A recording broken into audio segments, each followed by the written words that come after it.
নদিয়া জেলার পলাশীপাড়া থানার অধীন পলাশীপাড়া বাজারে বুধবার গভীর রাতে ঘটে গেল দুঃসাহসিক চোরে। স্থানীয় সূত্র থেকে জানতে পারা যায় যে পলাশীপাড়া বাজারে মুদিখানা দোকান সহ 3টি সোনার দোকানে চুরির ঘটনায় চাঞ্চল্য ছড়ালো পলাশীপাড়া বাজার এলাকায়। বাজারে সিসিটিভিতে বেশ কয়েকজন দুষ্কৃতীকে দেখা গিয়েছে। পলাশীপাড়া থানার পুলিশকে খবর দেওয়া হলে ঘটনাস্থলে পলাশীপাড়া থানার পুলিশ আসে ও ওই সিসিটিভি খতিয়ে দেখে তদন্ত শুরু করেছে পলাশীপাড়া থানার পুলিশ। এই ঘটনায় বাজারের দোকানদার ও সাধারণ মানুষরা নিরাপত্তাহীনতায় ভুগছেন ও আতঙ্কিত আছেন। পলাশীপাড়া টক বাজারের উপরে ঠিক আছে সোনার দোকান ছিল, সোনার দোকানে চুরি হয়ে গেছে। আনুমানিক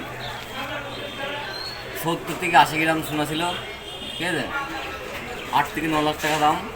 তালা সব ভাঙা হয়েছে, কারখানার তালা ভাঙা হয়েছে, শোরুমের তালা ভাঙা হয়েছে, সামনে মুদিখানার দোকান আছে সেই দোকানের তালা ভাঙা হয়েছে। আপনি কি করেন? আমি সোনার কাজ করি, এই তো এখানে আমি কাজ করি। আপনার ঘর ভাঙা হয়েছে? আমার ঘর ভাঙা হয়েছে, আমার ডোয়ারে যা সোনাপত্র ছিল সব চুরিকে নিয়ে গেছে। যে সোনার গহনা বা জিনিসপত্র আপনার দোকানে কি চুরি হয়েছে? সোনা, আমার কারখানার এই সব সোনাতে চুরি হয়েছে।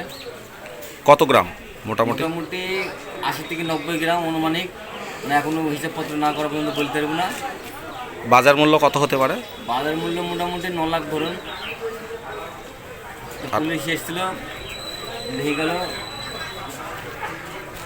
আপনার যে মালিকের দোকান, ওর দোকানে কি চুরি হয়েছে কিছু? মালিকের দোকানে তালা ফালা সব ভেঙেছে, এখন আমরা তো হাজির পাচ্ছি না। এখন মালিক আর না সব দে, তারপরে দেখা হবে ভিতরটা কী হয়েছে, কী অবস্থা। আপনার সামনে মুদিখানা দোকানে কি চুরি হয়েছে শুনলেন? মুদিখানার দোকানে টাকা চুরি হয়েছে তাই বললো। আপনার নাম? আমার নাম সুকুমার মণ্ডল। বাড়ি নিশ্চিন্তপুর। আপনি তো থানায় অভিযোগ দায়ের করবেন? হ্যাঁ, অবশ্যই থানায় অভিযোগ দায়ের করতে হবে। মালিককে জানানো হয়েছে? মালিককে ফোন করা হয়েছে, মালিক ফোন তুলছে না, দেখি বেলা হতে। দোকানের নাম কি? নিউ মাওয়া জুয়েলার্স, পলাশীপাড়া টক বাজারের উপরে। রাতে তো দোকান বন্ধ করে বাড়ি গেছি। এবার সকালবেলায় শুনছি যে এরকম দোকানে চুরি, মানে তালা ভাঙা হয়েছে। এসে দেখছি এবার ছোটোখাটো চাঁদের মাল, তারপরে সোনার মাল, নাকের টাকা এইসব চুরি হয়েছে। আর ক্যামেরার হার্ড ডিস্ক খুলে নিয়ে গেছে।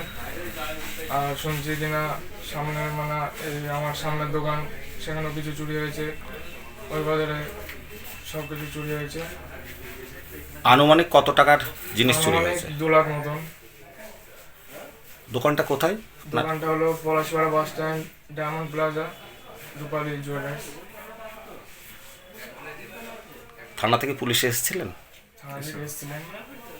অভিযোগ দায়ের করবেন? অভিযোগ দায়ের করবেন। আপনার নাম? আমার নাম প্রীতম দাস। বাড়ি পলাশীপাড়া নদিয়া। একটু বলবেন? বলতে আমাকে খবর দিল, একজনের খবর দিল বলে সারা ভাঙা এসে দেখছে এরকম অবস্থা। কি কি চুরি গিয়েছে আপনার দোকান থেকে? কিছু নাকের ছিল এখানটায়, কিছু চাঁদির মাল ছিল, এখানে থালা গ্লাস বাকি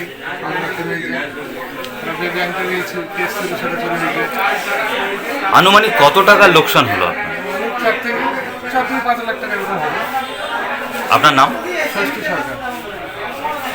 এই মার্কেটের নাম কি? Diamond plaza. পলাশীপাড়া বাস স্ট্যান্ডের কাছে।